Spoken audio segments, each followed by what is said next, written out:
There is more currency to be made in this particular strat, and the best thing is, you don't have to change a thing. In fact, the tool you need to do it, you've already been farming.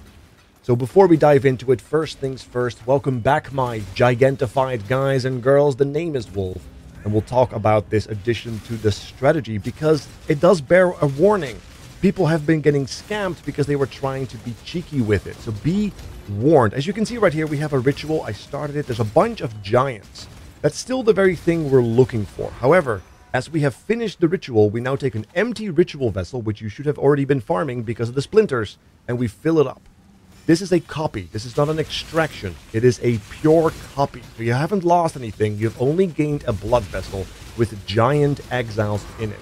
The reason why it is a scam sometimes if you buy these blood vessels, which you should not do, is because the sell does not state if these exiles in the vessel are giants.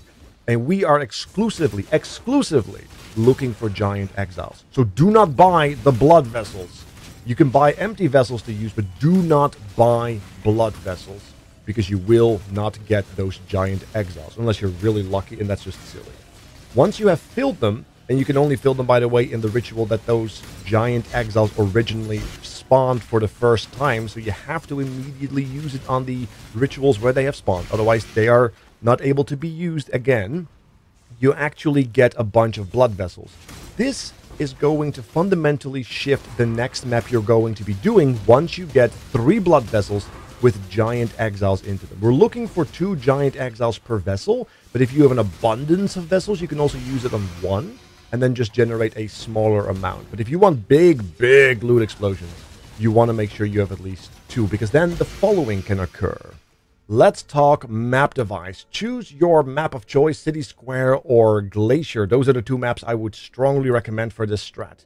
Do not push the maps to a point where it would brick your character if you're not yet able to do so. We are farming tile sets, not ground loot, so theoretically you could even run the map white, but your profit margins will be significantly lower unless you're really lucky. So I wouldn't recommend that. Just push the map as hard as you can without breaking it.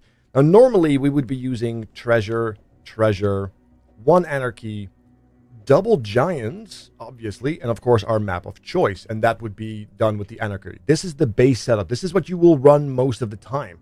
However, once you have enough ritual vessels, and you only need 3, and you fill them up with these exiles, as you can see, you can change the way the scarab setup works. You simply take out the anarchy scarab, you take out the giants, because these exiles here are already giants, and then you just put them in. That's it. You put in 3, you keep 2 treasures, and that is it. And then you go. That's the entire change to the strategy. Let's do this.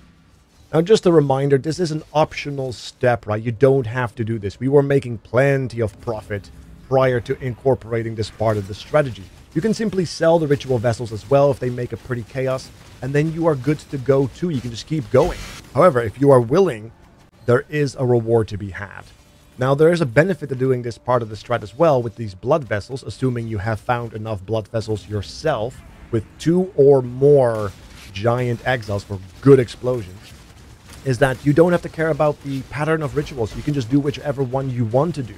However, I do strongly recommend doing the boss one first if it has spawned, because unique monsters generate more tribute, and if you incorporate the boss in every single ritual directly from the start, or in this case on City Square, every 3 bosses, and on Glacier you have all those other unique units as well, they do end up generating a bunch of tribute, which kind of secures all the rerolls you may want to do on Ritual, or any purchases or deferring you may want to do in Ritual. Very important.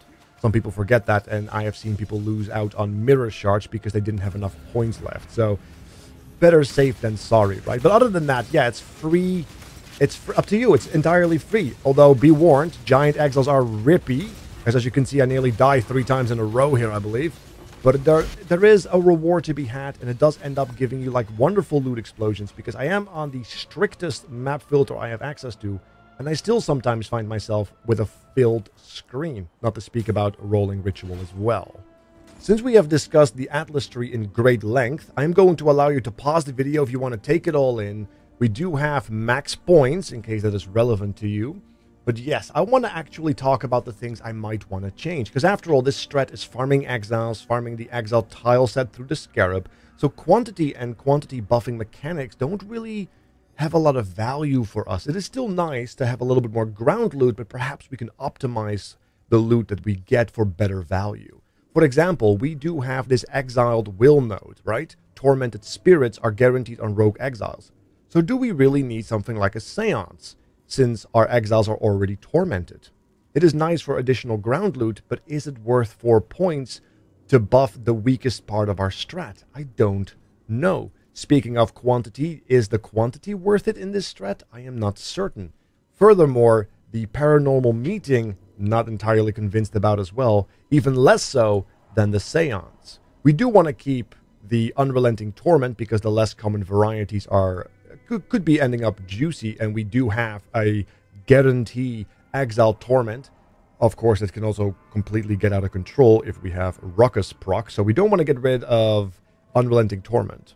I do maybe want to pick up some map sustain. Shaping the skies is a good option. We have some shaping the world, shaping the mountains, because especially if you are farming the city square, the tier 17 map there is probably one of the more valuable ones, if not the most valuable one, after Fortress, depending on the meta shifts, and you could end up making a lot of pretty pennies with that too, so that might be worthy of consideration. On top of that, if you are going to be running City Square, Chittering Champions might be a note worth picking up as well as a result of the triple bosses, not just a bunch of unique creatures at the end, but the triple boss setup, which you can then also duplicate with the double boss note on maps, basically giving you far more chances to get good scarab drops through Chittering Champions. Speaking of scarabs, picking up notes like trapping or harrowing can actually fine-tune the scarabs that do drop for more average profit, so that's something worth looking into as well. I might want to just start cutting ground loot buffers and really fine-tune the drops that we get from the tile sets to try to maximize that, which does mean less loot explosions. I am currently working with a very strict loot filter, the strictest possible, and the loot explosions have noticeably gone away as a result of that, which is to be expected if you're going stricter, right?